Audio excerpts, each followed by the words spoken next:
Okay, we're live, I think. Hello, everyone. Welcome Hello. to 100% Stay at Home. Tonight, we will be talking with our guest speaker, Laura Coppens.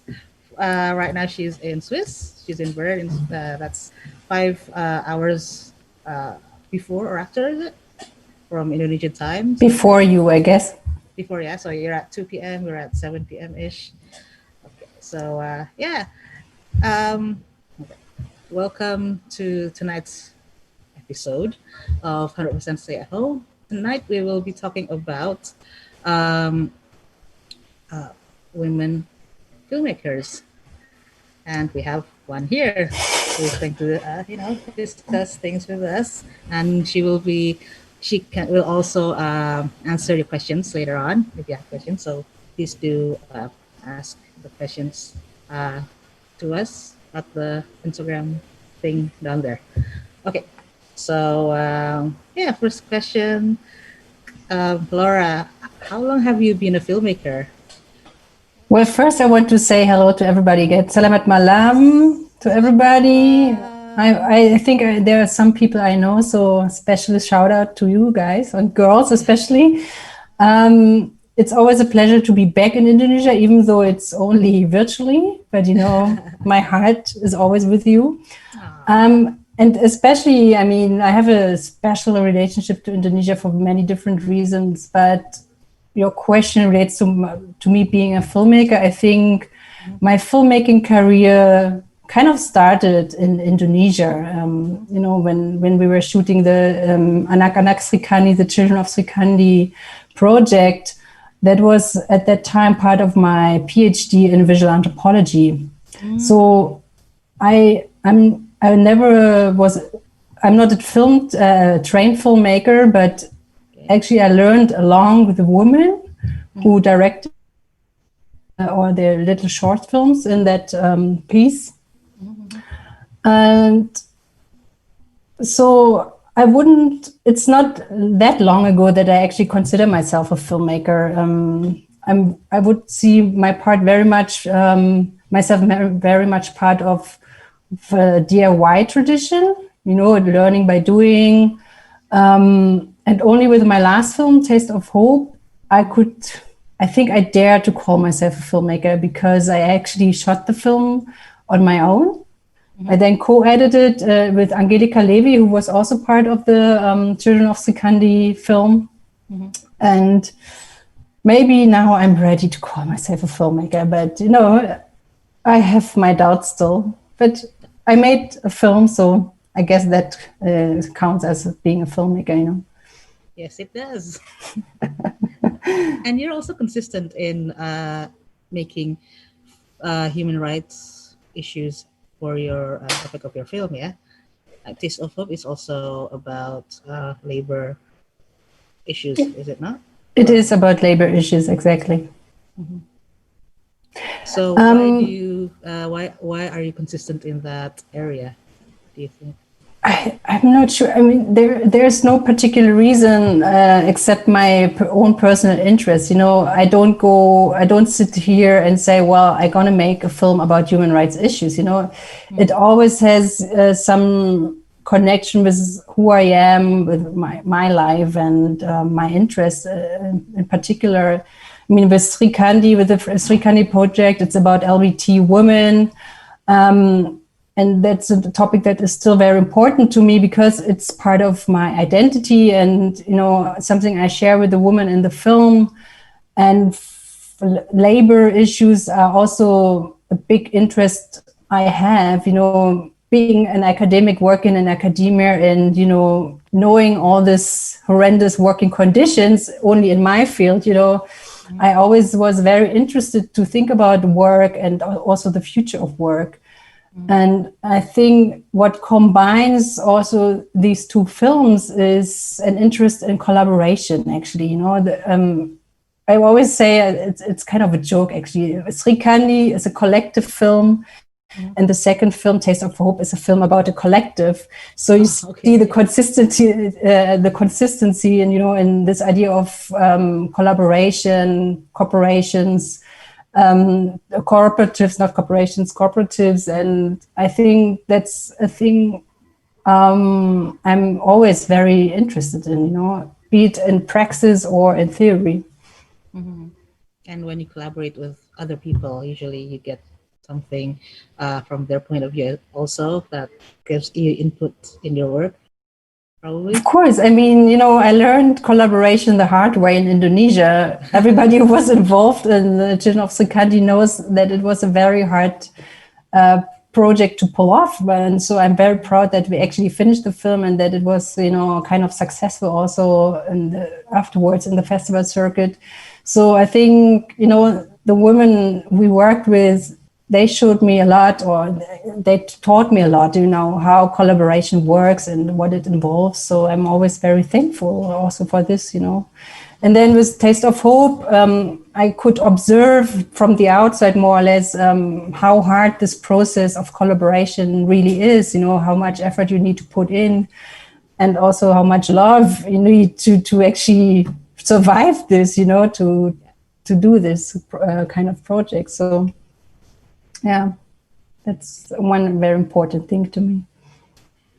You also spoke. You spoke about challenges, right? What were the challenges when you were making these two films? I mean, I'm pretty sure it's different in both films, but maybe you can. I mean, it's very different. Children of Sukandi, or I think, as I mentioned before, the fact that it was a collective project was with very different women, from different backgrounds. And of course, we also discussed a lot, or we had the problem or the issue, about colonialism, two white women, Angelica Levy and I, coming to Indonesia and pulling off this project. So there was always a kind of conflict there. And I mean, I think you can only make such a film if it's collaborative, if you include the women the way we included them. So, but, it wasn't evident from the beginning. It was an ongoing learning process, and that was really hard, but very, very good. And for Taste of Hope, it's very different. I think the challenges is more, it's always finishing the film, that's my biggest challenge, for different reasons, also for financial reasons, because I'm working mostly alone, especially for the second film, Taste of Hope. I did it mostly on my own, and I'm always kind of working outside the structures of the film industry, which by now I see more as an advantage, because you can act more freely. You are not dependent on a producer who in the end wants to sell the film, and therefore often compromises in regards to form or content. I can actually do what I want to do. Right. So I see that as an advantage. But of course, you cannot rely on all these important structures, that come with the film industry. So it's always, there's some positive advantages or disadvantages, but I like to work this kind of way. And this is also something I learned in Indonesia. You just have to do the things you want to do. If you wait for some finance, you will never, do a film. So if I decide to make a film about a certain topic, then I either use my own money, or I get some funding from university, because I'm still, working also in the university, within university structures. So I have this luxury actually to work and get paid, and not work as an independent filmmaker, and this allows me to actually also work the way I work. So it's a luxury. So, as a female filmmaker, the fundraising issue, is it a problem? Do you see it differently than your male peers, probably, or would be the same? Well, for documentaries, it's always difficult to get some funding. There might be gender issues involved, but I never experienced them, because I don't see when they decide, I don't know for what reasons. But of course there are voices, and there's also some movements, we're going to talk later, I guess, within the film industry who try to, have more gender parity also within the funding structures to fund as much women filmmakers as much as male filmmakers. So I guess that shows there must be some injustice going on, I'm sure. But personally I never experienced it, because I'm also not applying for traditional film funds. I always try to find alternative financing ways, and so far it worked out. But I think at one point or the other I also got to apply for film funding. So let's see how that works out. Does your choice in using the non-traditional film fundraising, is it is that also because you maybe have heard about some of the stories out there about the funding process in general, or is it something different? I think it's many different things, or many different reasons. I'm also kind of lazy and impatient, so if I want to make a film, I just start to do it. If I have a camera, I just go out and shoot. And then mostly because I know also from experience, it's much more easier to get funding for post-production. Mostly I only apply for funding if I have the film more or less ready, and this is one way to do it. Right. Yeah. Okay, so that's an interesting note. Post production fundings is easier to. Yeah, because you can show something already, and funders always want to have like a successful film and trust in your material and your footage. And that's why it's kind of, strange and also difficult, when you start writing an expose, a proposal, you have to make something up in your mind, especially with documentary, because you don't script what's going to happen, and you have to kind of make something up and write something for the funders to make them convinced, okay, this is a great story. But, as we all know, whoever made a documentary, it never turns out as you imagine. So, which is the beauty of this, genre. So it's a bit like writing a thesis, yes? Exactly. Hypotheses, a few hypotheses, and then, you see which one kind of suits your journey. Exactly. So, yeah. Okay, now about we're going to talk about perspectives, I guess, and narratives in the filmmaking. Do you think there's a difference between a female filmmaker narrating the film and a male filmmaker, or do you think it's more about the person that's narrating the film? I think it's about the person. I mean, if I watch a movie, I'm not sure if I could say, well, this film was made. It depends on the topic, maybe, more or less. I mean, in some cases, you can say, okay, this is made by a man, definitely. But, for me, I cannot deny that I definitely also have a female perspective when making films. I think in both the films, and especially in Anak Anak Sri Kandi, you can see very strong and complex women characters. Mm-hmm. And questions of gender always play a role in my films, also in my writing. And that's because I'm very much influenced also by feminism and feminist filmmaking. And interestingly, the idea of collaboration or collective filmmaking and also workshopping, as we did with Jane of Sri Kandi, to actually organize a workshop, is something that has a very strong feminist tradition. So I see myself, in this line of work very much. And of course, if you watch a Nia Dinata film, you will know that, it's a feminist filmmaker. You have this very strong female perspective with strong characters. And yes, depending on the story, I think there is a difference, a huge difference. Maybe, and I think that's also why it's important to tell stories about women by women, because Exactly, yeah. the stories, I mean, of course, storytelling is subjective, and I think you do well when you're telling a story that you are familiar with. And I think, well, as female filmmakers, you're probably female filmmakers, I think, are mostly more in tune with the feminist point of view, and also problems that maybe as women we experience that maybe our male counterparts don't understand, maybe, or maybe they just know about it but they don't really understand. Oh, okay, is that a problem?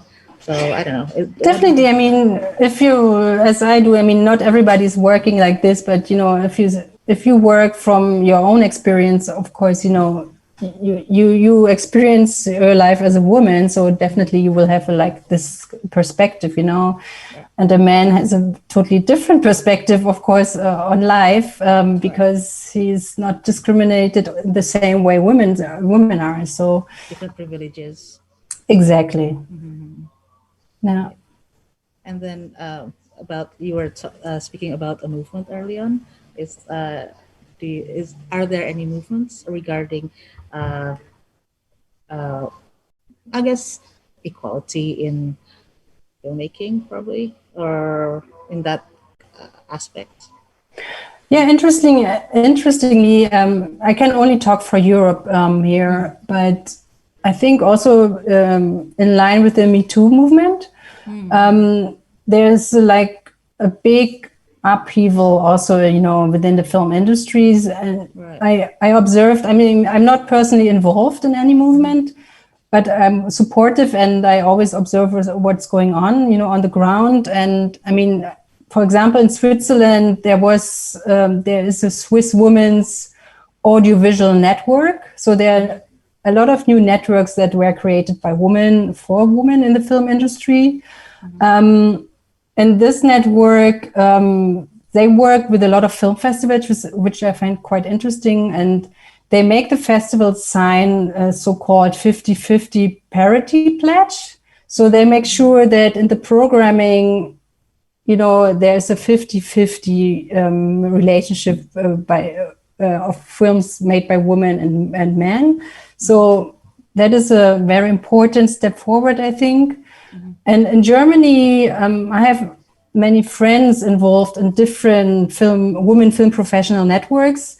Interestingly, for example, there's one for film women working in sound, and then there's another one for female camera for camera women. You know, they get together and they create this network to support each other, and also to collectively promote the presence and achievements, you know, of women in the film industry, and to promote role models for younger women seeking a career in the film industry, and especially in those two areas, cinematography and film sound, which are not very female dominated. You know, as we know, there's a lot of men working in those areas, and it's very gender biased. So I think these kind of movements and networks are very, very important. And from what I see, you know, it's growing everywhere. I don't know about Indonesia, but maybe you can mention on that. I would be very interested to know, or someone from the audience, you know, what is happening in Indonesia. I haven't been there for quite a while. I really love to come back and learn more, you know, what's going on right now in the film industry in Indonesia, watch new films and get to know new filmmakers. So, but I mean, I told Putri, you know, I'm looking, because I always have this film idea I want to make about nongkrong in Indonesia. And I talked about it to Putri and also to Winnie, who's maybe there. And I was wondering, you know, I would love to work with the become a woman, this time. And she mentioned someone to me, so I still have to follow up. At one point, I will come and make this film. That's awesome. Yes, please do come back to Indonesia when everything is normal again, as it can be, of course. And that idea is actually interesting because nongkrong is a specific culture in Indonesia that I don't think other countries have that, or maybe not in that way. It's a different type of thing. Yeah. Mm-hmm. I love nongkrong. So, well, there are questions from the audience. We already answered that earlier. And then about the perspective of storytelling between male and female. Is it filmmakers, are they different or not? We already addressed that. And here's another question. What are the challenges you face so far as a female filmmaker to gain trust from your sponsor or funder? I mean, you've mentioned that a bit earlier. Maybe you can elaborate on that. No, I try not to focus on my gender when I talk to a funder. I try to convince them, with my knowledge and with the story. So I hope that the person who is funding doesn't fund me because I'm a woman or not a woman, but because the content is good and the film is good and promising, That's really my hope. So I don't do anything except to prepare myself to pitch the project in the best way possible, Mm-hmm. But we already talked about gender bias. So far, there hasn't been, in your experience, that not to my face. I don't know. As I mentioned, I never know what's happening, in the back doors. But that's right. Because everything has to be politically correct now these days, right? So even if that happens, it probably is in, it's not out in the open, maybe.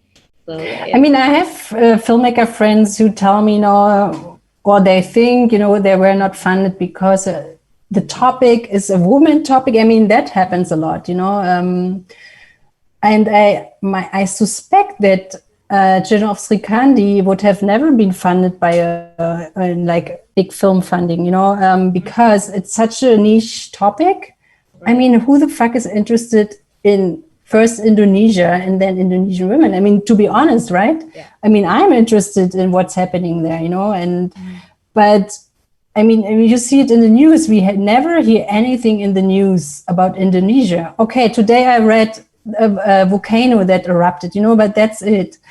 I mean, that's really, really sad. So I rather fund it myself to show this, to share the story with the world, but I'm not really trustful for certain stories to get funded, I mean, and that's why something like independent filmmaking exists, because within the indie film circuit, there you find the interesting films, actually, the interesting topics. Because also, I mean, I know it from my experience in Switzerland, the documentaries that get funded, they are always same in kind of storytelling. Mm-hmm. They have a certain aesthetics, if you go to film festivals, it's kind of the same the mainstream documentaries, they're very similar, and also how the stories are told, kind of often very, traditional 3-story line. And I mean, that's also because of funding, because the funders, they don't want to see anything else. So that's a little bit a dilemma. So I always go for independent filmmaking. To have some freedom. Yeah, exactly. Storytelling, yeah. And here's another question. Is there any differences, stigma, or prejudice as a woman in the films industry, such as payment, acknowledgement? I mean, I'm sure there is. If you talk to professional filmmakers, I wouldn't consider myself a professional filmmaker because I work at university, I do make films, but I don't have to live of it. But if you talk to filmmakers, to cinematographers, for example, there's a lot of stories, that they get paid less. I mean, that's for sure, and that's why also these kind of movements I was mentioning were created, because they put a lot of pressure for equal payment. But that is still, a long process, I guess. Yeah, but at least there's something. I mean, at least we're starting somewhere. Yeah, you have to. But Yeah. I mean, I'm always positive. It's really good that this movements exist, and they do get a lot of support also by men, which is also very important, I think. And that's why I'm really keen. I mean, that's another point I wanted to mention. When I do shoot myself a lot, but especially for post-production, I always hire women. The editor is always a woman. The sound designer is a woman. So I really like to work in a female team, also to support them and to push and to show that, this film is made by an all-woman team, and, it is successful. And I think as the more successful films made by women crews, are out there, the more I think they get acknowledged and also paid in the end at one point, So, as an independent filmmaker, do you think you also have a responsibility to at least share, well, not the wealth, but share experiences so that people can have more experience in filmmaking also? For sure. So, because I understand that, especially for starting out filmmakers and the young women who's just learning in film schools, the chances for honing their experience is probably not as vast as their male counterparts. So do you as a female filmmaker, is that also why you chose to hire women filmmakers in your team also? I would say so, because there are many very talented women out there. Mostly we don't know about them because there's no network, and for me, I mean, as I mentioned before, for me, I see it as my responsibility to support younger filmmakers also. And I believe very much in this tradition of mentoring, having a strong female mentor who has experience, in the industry, in the field. I think that is really, really important, to have someone you can ask questions, who's always supportive, always there for you, who helps you to make films, against all odds. And I really like this mentoring tradition, and I think that should be really installed also in film schools. That women filmmakers can access a network of mentors to help them along, to finish film school first and then to make their first feature film. I think that is super important. Cool. Okay, so let's see what other questions. Okay, not yet. So let's see. Do you have any upcoming projects? Taste of Hope is still going the rounds, right? Yeah, Taste of Hope is still on the festival circuit. Of course, all virtual, but nevertheless, there's some festivals who continue the hard work, and I'm really happy about it. And then I just sold it to French TV and Swiss TV, so it's now also entering the TV circuit, which I'm very happy about, because more people are gonna get to see it. And I'm already shooting and working on a new project, which is, I think, so far the most personal film I've ever made. It's about my grandfather, or with my grandfather. It's a personal essay film about my family and growing up in East Germany. So it's kind of, after 30 years of the wall coming down, there's a new movement in Germany of the third generation, like myself, who look or try to look differently on the past and on German history. So I'm still lucky that my grandfather is alive. So I started filming with him, and yeah, I'm not sure when it's gonna be finished, but I hope soon or next year at least.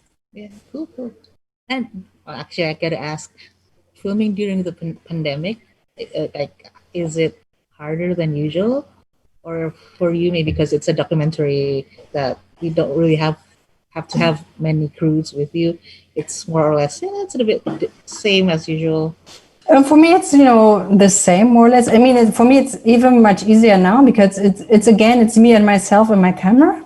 And my grandfather, of course, during the lockdown, I couldn't, and because of security, health security, I didn't want to see my grandfather. I wanted to make sure he's safe. Right. But then when I'm very careful when I film him. I take to have distance and to keep distance. It's a bit difficult, but we kind of manage. But yeah, I mean, so far it's not a problem. It's only because of the lockdown I couldn't go there for 4 months, so that was hard. So So you had to postpone the production. I had to postpone the production, but now because I also film a lot of landscapes and architecture, so there's no problem at all. So I don't have any disadvantage at the moment. But of course, I mean, it's going to be interesting because a lot of people, filmmakers, wrote new proposals and films. So there's a huge amount of films that's going to be started next year, I'm sure. So there will be a flood of new films coming up in the next 2 years. So let's see. I can imagine. I mean, well, hopefully the vaccine will be available for us soon. And I don't know. I mean, we talked earlier before the live that we're looking back on the Spanish flu, and then it took around 2 or 3 years, right? So maybe who knows? Maybe we can have it faster because our technology is a bit more advanced than we were in the 1900s. But yeah, we'll see. We'll see. And And yeah, well, yeah, and then there's also a lot of filmmakers that are making films through Zoom. exactly. There's many desktop films. There's this Yeah, kind of I wrote I heard about this kind of term. Desktop films. And I mean, for filmmaking, actually, this kind of situation I see it's very positive because of the confinements. You have to be more creative. How to tell your story. So it's actually I did some exercises with my students, because they couldn't go out and shoot. So they had to find different ways, filming outside the window. There are all kind of funny approaches also, to film, yourself in your apartment, or all kinds of different stuffs, I mean, people are getting more creative, I guess. yeah, yeah. I mean, when you're, I guess in pressing times, people tend to get more creative and thinking out of the box. I mean, it would be curious to see what was produced in Indonesia. Do you have something like a short online festival or? I heard Mini Kino. There's a short film festival in Bali. It's called Mini Kino. They're still going to have their festival. I think they're having it offline Okay. and probably online also. So I'll check some info on that and I'll let you know. Yes, please. About so far Indonesian film festivals that are online. I don't. There were some films. I know that some filmmakers they gave access to the public on YouTube Okay. online for some days, and or they have they're also I know some of them have alternating weeks. So like maybe for this week they have one film, and the next week they have another film. So yeah, that was in the beginning of the pandemic. I haven't checked it out again, but I think there's this one short film that's viral right now on the Indonesian mainstream media, actually, that's on YouTube. I'll give you the link if you would like Yes, to check it please. out. Yeah. So that's interesting, actually, that an Indonesian short film is actually viral. Uh, I mean, even my mom actually watched it before I did. So that was, for me, that was an interesting experience, because usually Indonesian short films, they're not really as um, acknowledged as the feature films. Yeah. So yeah, that's pretty good for me. And it's about it's a story about women, actually. So yeah, that's also Okay, I'm interesting. I'm looking forward to your links. All I right, want to we will watch. do. We will do. Okay, let me check if there are any more questions. It's a bit hard because I have to go back and forth through a few platforms like NASA official. All so You're many doing great. questions. Thanks. It's not helping with my ADHD, but okay. Okay. Well, I don't think there are any more questions right now, but maybe do you have any insights or messages for our viewers at home, or maybe any upcoming female filmmakers that you'd like to relay? Well, I'm always very bad with meaningful messages, in this kind of, so it always puts a lot of pressure. I mean, I only can say, I'm always impressed what's being produced in Indonesia. I'm a big fan of Indonesian cinema, and especially addressing, the women also in the audience. I mean, there's so many great role models, not only, in the film industry. Of course, you have Nia Dinata, Mira Lesmana, Ucho, so many great women filmmakers. But, I'm always, was impressed about the tradition of feminism also in Indonesia, with Kartini and, of course, Sri Kandi in a way. So it's always good to have this kind of role models to look at. And then, I think it's really important also in these times, which is, not only the pandemic, but so many. I mean, I think we are living in a crazy time, also for women. I mean, the situation in Indonesia is very difficult right now. So it's always very important to support each other, to show solidarity. And I think for me, the concept of collaboration, kolaborasi, it's a very old concept, Indonesian concept also. And I think it's very important to keep this tradition up, to work in this way of collaborasi. And I think that's the only way we're going to survive in a way, solidarity and collaboration. It's the only way how we can survive as a human species, and if we try to apply this already on a small scale, shooting a film or creating arts or whatever, I think then we already are one step further. And yes, and I mean, I'm always happy to come back to Indonesia. And if you have some film ideas we can do together, I'm very happy to try to realize them. And I'm still thinking, as I said before, about the Nongkrong. Yeah.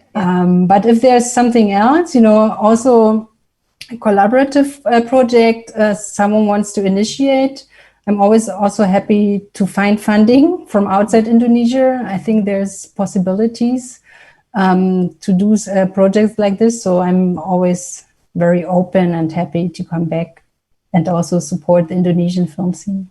Because they supported me so much, you have to give back. Yes, thank you very much. Oh, well, actually, that's the thing I want to ask. So if people want to get into contact with you, how would they reach you? Because you don't have Instagram. No, I'm too old for Instagram. No, you're not. Actually, I started Facebook because of my friends in Indonesia, and all the filmmakers at that time were on Facebook. But now I quit this year, so I'm offline, most of the time. Okay. But you always, if you Google my name, you always find me online, and my email address, is all over the place. So unfortunately, but it's very easy to get in touch with me, or, ask Rain, ask yourself, or, ask Putri, or right. John, Badalu, or whoever knows me, you know, they all have my contacts. All right then. So you're open to people emailing you? For sure, yeah. I would love to get some news from Indonesia. Okay then, thank you very much. And yeah, okay, so we don't have any more questions. But okay, wait. Please bear with me. Yeah, I'm very patient. You know, it's Sunday.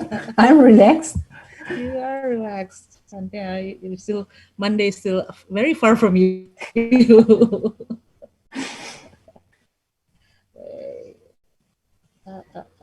Okay. Let me check my other notes.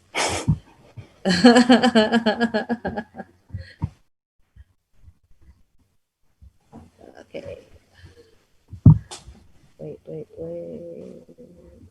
Okay. All right. Okay. So yes, I've gone through my notes. We have covered everything so far. Would you like to promote your film? Maybe we can. I don't know if it's. You've mentioned it's going through the festival circuit right now. Maybe what's the nearest online virtual festival? Good question. Well, the thing with online film festival is the geo-blogging. So they block the films. You can only, if the festival is in Germany, then you can only watch that. The access from Germany. So you have to program it in Indonesia. Interesting. Okay. Or at one point, I mean, it's going to be available on Vimeo, I guess, very soon. But you know, because I'm working also with a distributor, it's always a bit tricky with the rights, and I know, but it's a special business. The TV. Yeah, so I'm not allowed to give it away freely just yet, but it will happen. Okay. So we will wait for you. But if you email me personally and you want to watch it, then I will send you a private link for sure. Wow, thank you very much. I think I will do that. Okay, so I think we are done for today. Great. Thank you so much. Terima kasih, everybody. It was great to be back. Yes. And to talk to you. And we'll wait for you actually coming back to Indonesia. I will, I promise. Yes, thank you very much. Yeah, I think we're done for today. Okay. Thank you everyone who's been on, who also can come on. Wait. Thank you everyone who has joined us tonight. It's very special that people come and see us. Well, because especially it's on a Sunday night where it's the last night before Monday.